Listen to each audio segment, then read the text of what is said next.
South India shopping mall ప్రముఖ సినీ తార కుమారి శ్రీలీల గారిచే December 12న గొప్ప ప్రారంభం. కేజ్రీవాల్ ఫేస్ నాకు తెలుసు కనుక చాలా జాగ్రత్తగా ఉంటూ పరిపాలన చేయమని కోరుకుంటూ పవన్ కళ్యాణ్ గారు నా వినపం ఒకటే, మీరు జిల్లా మంత్రిగా ఉన్నారు, మన కాకినాడ జిల్లాలో మంత్రిగా ఉన్నారు. కాకినాడ పోర్టుకి సంబంధించి దయచేసి ఎక్కువ కాన్సన్ట్రేషన్ చేసి పోర్టుకి చెడ్డ పేరు తీసుకురావద్దని మనస్ఫూర్తి కోరుకుంటున్నాను. మొట్టమొదటిగా ఇక్కడ కొండబాబుని అవినీతి ఆపండి సార్, ఆపి కాకినాడ జిల్లా నుంచి మీరు ఎమ్మెల్యేగా నగ్గారు, ఉప ముఖ్యమంత్రి అయ్యారు, మంత్రి అయ్యారు. మన కాకినాడ పోర్టు కాకినాడ జిల్లాలో ఉండే కాకినాడ పోర్టు బాగుండాలని, బాగుండేలా మీరు ప్రయత్నం చేయాలని, ఎక్స్పోర్టర్లు ఎవరు కూడా ఇక్కడి నుంచి వెళ్ళిపోకుండా కాకినాడ నుంచి వెళ్ళాలని, కాకినాడ నుంచి ఎక్స్పోర్ట్ అవ్వాలని. దీనివల్ల చాలామంది కార్మికులు ఇప్పుడు ఇబ్బంది పడుతున్నారండి, చాలామంది ఇబ్బంది పడుతున్నారు. దీనివల్ల చాలామంది కార్మికుల జీవితాలు మీరు బాగు చేయాలని పవన్ కళ్యాణ్ నేను విన్నవించుకుంటూ, కొండబాబు యొక్క అవినీతి ఈరోజు జిల్లా మంత్రి కాబట్టి మీకు చెప్పాల్సి వస్తుంది. మీకు ఇన్ఛార్జ్ మంత్రి నారాయణ గారికి నా విన్నపం ఒకటే, కాకినాడలో ఎప్పుడు లేదు నెంబర్లాట. ఈరోజు నెంబర్లాట 2 చోట్ల జరుగుతుంది. మొన్న ఎవరో టీవీ కూడా ఇంటర్వ్యూ ఇచ్చుంటారు, అక్కడ ఆడవాళ్ళందరూ కూడా ఏదో 4 ఫోటోలతో సహా చూపిస్తారు. అవి నెంబర్లాట దారుణం, గంటకి నెంబర్లు వస్తాయంట. ఎప్పుడు లేదు, వాళ్ళు నెలకి 50 లక్షలు, ఒకడు 50 లక్షలు ఇస్తున్నాడు అంటే ఇద్దరు కదా ₹1,00,000. ₹1,00,000 ఎందుకే బాబు నీకు ఈ జీవితం, ఎందుకు ఈ జీవితం నీకు? దయచేసి పవన్ కళ్యాణ్ గారు కాకినాడలో ఉన్న ఈ సింగిల్ నెంబర్ లాటరీది అరికట్టాలి. కొండబాబు గారు ప్రతి నెల భార్యల దగ్గర తీసుకుంటున్నాడు డబ్బులు, అవి అరికట్టాలి. రేషన్ డీలర్స్ దగ్గర ప్రతి నెల 5 లక్షలు తీసుకుంటాడు, అది అరికట్టాలి. అదేవిధంగా పోర్ట్లో ఉన్న పెట్రోల్ బంకుల దగ్గర 50 నిమిషాలు తెచ్చుకొని అమ్ముకోవడానికి పర్మిషన్ ఇస్తూ నెల డబ్బులు తీసుకున్నాడు, అది అరికట్టాలి. ఇవన్నీ కూడా దయచేసి అవినీతి లేని పరిపాలన అందించాలి, ప్రజలకు ఇబ్బంది లేకుండా చేయాలని ఇన్ఛార్జ్ మంత్రి నారాయణ గారికి, మన జిల్లా మంత్రి గారు పవన్ కళ్యాణ్ గారికి విన్నవించుకుంటున్నాను. నా విన్నపం ఏంటంటే, లేనిపోయిన ఆరోపణలు చేసేసి ఇష్టం వచ్చినట్టు మాట్లాడేసి నువ్వేమో బట్టకాల్చి మా ముఖం మీద వేసేయి, మేము తుడుచుకోవడానికి ఇన్ని ప్రెస్ మీట్లు పెట్టవలసి వస్తుంది. 6 నెలలు అయింది ప్రెస్ మీట్ పెట్టాను, రాబోయే రోజుల్లో ఇంకా ప్రెస్ మీట్లు పెడతాను. ప్రజల్లోకి వెళ్తాం. ఈరోజు ప్రజల చిత్తశుద్ధికి వెళ్ళగలం.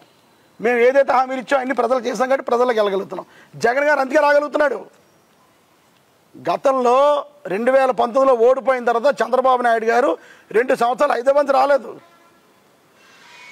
జగన్ గారు వీకెండ్స్ శనివారం ఆదివారం బెంగళూరు వెళ్తుంటే 19వ సారి వెళ్ళాడు, 20వ సారి వెళ్ళాడు అంట. మిగతా అందరూ ఇక్కడ ఉన్నారు కదా. చంద్రబాబు నాయుడు ఫస్ట్ 2 సంవత్సరాలు లేడయ్యా బాబు ఇక్కడ, అది ఎవరికి గుర్తుండదేమో ఇప్పుడు మీకు. కనుక ప్రజల కోసం ఉన్నాం, ప్రజల్లోకి జగన్ గారు వస్తున్నారు. ఈరోజు నీ అవినీతి నేను చేసే నేనేదో నా గురించి చెప్తానంటావు, నీ గురించి పవన్ కళ్యాణ్ గారు చెప్తాను, లెటర్ కూడా రాస్తాను పవన్ కళ్యాణ్ గారికి. ఇప్పుడు మళ్ళీ ఇంకోటి ఉంది, చంద్రశేఖర్ రెడ్డి ఎప్పుడైతే నేను విమర్శించాడో పవన్ కళ్యాణ్ మళ్ళీ పక్కన పెట్టుకుంటారు నిన్ను. ఎందుకంటే అక్కడ నిన్ను విమర్శించడం ఆయనకి నచ్చదు. కనుక రేపు మళ్ళీ ఎంత అవినీతి పడమైనా నేను పక్కన కూర్చోబెట్టుకుంటారు. కానీ పక్కన కూర్చోబెట్టి కూడా నీకు సిగ్గుంటాలి. సో పవన్ కళ్యాణ్ గారు నేను కూర్చోబెట్టుకుంటాను లేదు, ఆయన చూసుకుంటాడు. కనుక జగన్ గారు ఈరోజు ప్రజల్లోకి వస్తాడంటే చిత్తశుద్ధితో ఉన్నాం, పనిచేసాం, పథకాలన్నీ ఇచ్చాం, మాట ప్రకారం నిలబడ్డాం, అందుకని ప్రజల్లోకి వస్తున్నారు. నేను కూడా త్వరలోనే తిరుగుతాను. అమ్మ అందినయా, నీకు 15,000, నీకు 10,000, నీకు 20,000, నీకు అందినయా, అమ్మోడు అందిందా?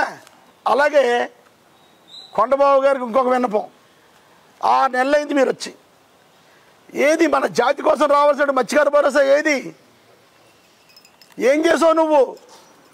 అడిగావా చంద్రబాబు నాయుడు గారిని వెళ్ళి? స్టేట్ మొత్తానికి మత్స్యకార భరోసా ఎక్కువ వచ్చే నియోజకవర్గం కాకినాడ, తర్వాత ముమ్మడివరం. ఏంటి మన కాకినాడ మత్స్యకారుల కోసం ఏం చేసావు? మత్స్యకార భరోసా 20,000 రూపాయలంత ఇప్పిస్తానన్నారు కదా మేనిఫెస్టోలో, ఏది ఆ డబ్బు? ఓఎన్జీసీ ఏది? ఓఎన్జీసీ నష్టపరిహారం తెస్తానని ధర్నా చేసి మేమందరం కూడా ఒక కమిటీ ఫామ్ చేయించి, నేను గీత గారు మన కన్నబాబు మేమందరం కూడా పోరాటం చేసి ఒక కమిటీ ఫామ్ చేసి, మేము ఆ కమిటీ ఫామ్ అయిన వెంటనే ఎలక్షన్ కూడా రావడం లాగింది. మేము చేయించాం కదా, నువ్వు అదన చెయ్యి.